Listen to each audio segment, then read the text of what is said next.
السلام عليكم ورحمة الله وبركاته. الحمد لله رب العالمين، الصلاة والسلام على سيد المرسلين وعلى آله وصحبه أجمعين، أما بعد. عن أنس بن مالك رضي الله عنه أنه قال: بعثني رسول الله صلى الله عليه وسلم إلى حليق النصراني ليبعث إليه بأثواب إلى الميسرة فأتيته.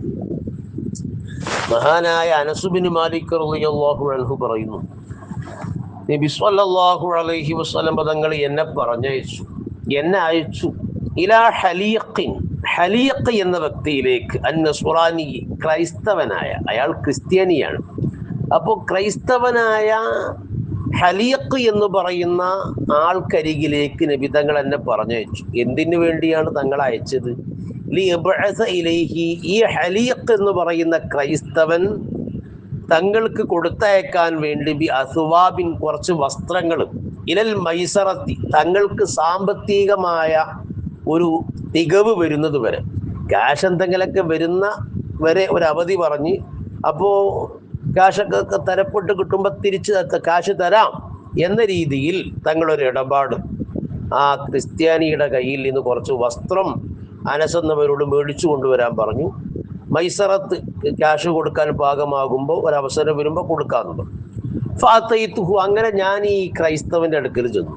ഫഖുൽതു, ഞാൻ അയാളോട് പറഞ്ഞു, ബഅസനി ഇലൈക റസൂലുള്ളാഹി സ്വല്ലല്ലാഹു അലൈഹി വസല്ലം, എന്നെ നിങ്ങളിലേക്ക് അള്ളാഹുവിന്റെ ദൂതർ അയച്ചതാണ്. എന്തിനു വേണ്ടി? തബഅസ ഇലൈഹി ബി അസ്വാബിൻ ഇലൽ മൈസറത്തി, അവിടത്തേക്ക് സാമ്പത്തികമായി ഒരു സൗകര്യം തരപ്പെടുന്നത് വരെ, എന്തെങ്കിലുമൊക്കെ കാശൊക്കെ വരുന്നത് വരെ കുറച്ച് വസ്ത്രം കൊടുത്തയക്കണം എന്ന് പറഞ്ഞിട്ടുണ്ട്. ക്രൈസ്തവൻ ചോദിച്ചു, ഹലീഖ് മൈസറ, എന്താണ് ഈ മൈസറത്ത്?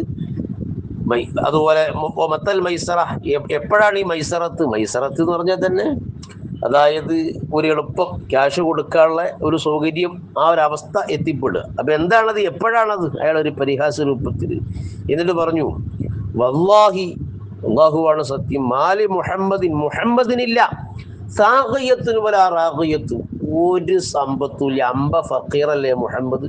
സാഖിയത്തുൻ വലാ റാഖിയത്തുൻ, ഒരാടോ ഒരൊട്ടകോ മുഹമ്മദിനില്ല. പിന്നെ എങ്ങനെ കടം വീട്ടാൻ? ഞാൻ തരൂല. ഫറജഅ്തു, അങ്ങനെ ഞാൻ മടങ്ങി.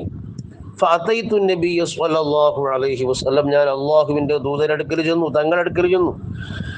ഫലമ്മാ റആനി, തങ്ങൾ എന്നെ കണ്ടപ്പോൾ, ഞാൻ വിഷയങ്ങളൊക്കെ തങ്ങളോട് പറഞ്ഞപ്പോൾ, കദബ അദുവുല്ലാഹ്, അല്ലാഹുവിന്റെ ശത്രുവായ അവൻ കളവ് പറഞ്ഞു. അന ഖൈറു മൻ ബായഅ, ഇടപാട് നടത്തുന്നവരിൽ, ഇടപാട് നടത്തിയവരിൽ വെച്ച് ഏറ്റവും ഉത്തമനായ ആളാണ് ഞാൻ അങ്ങനെ വഞ്ചിക്കുവോ? കൊടുക്കാന്ന് പറഞ്ഞു കൊടുക്കാതെക്കുവോ? ഇല്ല.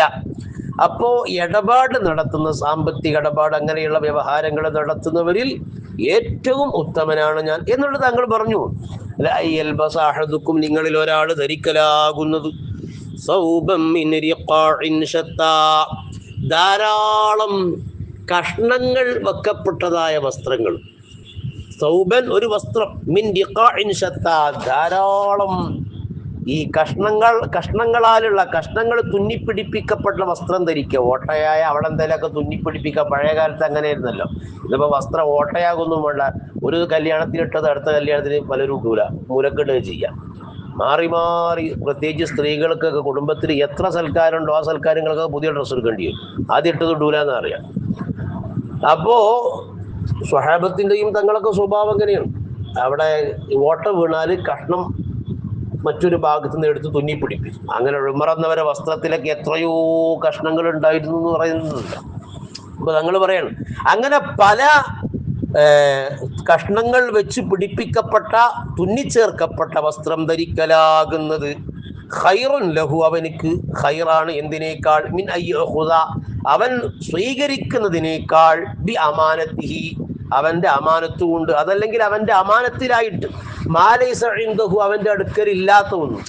അതായത് കടം വീട്ടാൻ എനിക്ക് വഴി ഉണ്ടാകും എന്ന കൃത്യമായ ബോധ്യമില്ലാതെ, എന്നാൽ ഇവൻ കടം വീട്ടും എന്ന രീതിയിൽ ജനങ്ങളെ ധരിപ്പിച്ച് എന്തെങ്കിലുമൊക്കെ മേടിക്കുക. അപ്പൊ ആളുകൾ പലരും കടം മേടിക്കുക അങ്ങനെയാണ്. അപ്പൊ ഉണ്ടാകാൻ പാടില്ല. കടം മേടിക്കുന്ന സമയത്ത് അത് വീട്ടാൻ ആവശ്യമായൊരു വഴി നമ്മൾ കാണണം. പിന്നെ നിവർത്തികേടിന്റെ ഘട്ടത്തിൽ എത്തിപ്പെട്ട ആൾ അയാൾക്കും മേടിക്കാം. മറ്റേതിപ്പോൾ നമ്മളെന്തിനാ കടം മേടിക്കുക? പലരും കടം മേടിക്കുക, നല്ല വാസയോഗ്യമായ വീടുണ്ടാവും, അത് മൂടി കൂട്ടാൻ നല്ല വാസയോഗ്യമായ സഞ്ചാരയോഗ്യമായ വാഹനം ഉണ്ടാവും, പോരാ പിന്നെ ലോൺ എടുത്തിട്ട് വേറെ വണ്ടി ഓടിക്കണം, EMI എന്നൊക്കെ പറഞ്ഞിട്ട്. അപ്പം അങ്ങനെയാണ് പലരും പലിശക്കാരും കടക്കാരൊക്കെ ആവുക. അപ്പം തങ്ങൾ പറയുകയാണ്, എന്ത് അങ്ങനെ തുന്നിക്കൂട്ടിയ വസ്ത്രം ധരിച്ചാൽ മതി, വിശ്വസ്തത ബോധിപ്പിച്ച് കൊടുക്കാനില്ലാതെ മറ്റുള്ളവന്റെ കയ്യിൽ നിന്ന് വലുത് മേടിക്കുന്നതിനേക്കാൾ ഖൈർ അതാണ് എന്ന് തങ്ങൾ പറഞ്ഞു. അല്ലാഹു സുബ്ഹാനഹു വ തആല ഈ ഹദീസുകളുടെ എല്ലാം പാഠങ്ങൾ ഉൾക്കൊണ്ട് ജീവിതം ക്രമീകരിക്കാൻ നമുക്ക് തൗഫീഖ് നൽകട്ടെ. അവൻ പൊരുത്തപ്പെടുന്ന ഇബാദിന്റെ ഗണത്തിൽ നമ്മെ എല്ലാവരെയും അല്ലാഹു ഉൾപ്പെടുത്തി അനുഗ്രഹിക്കട്ടെ. ശാരീരികമായി മാനസികമായി നമുക്കുള്ള എല്ലാ പ്രയാസങ്ങൾക്കും അല്ലാഹു ഖൈറായ ആജിലായ പരിഹാരം നൽകട്ടെ. ആമീൻ. അസ്സലാമു അലൈക്കും വറഹ്മത്തുള്ളാഹി.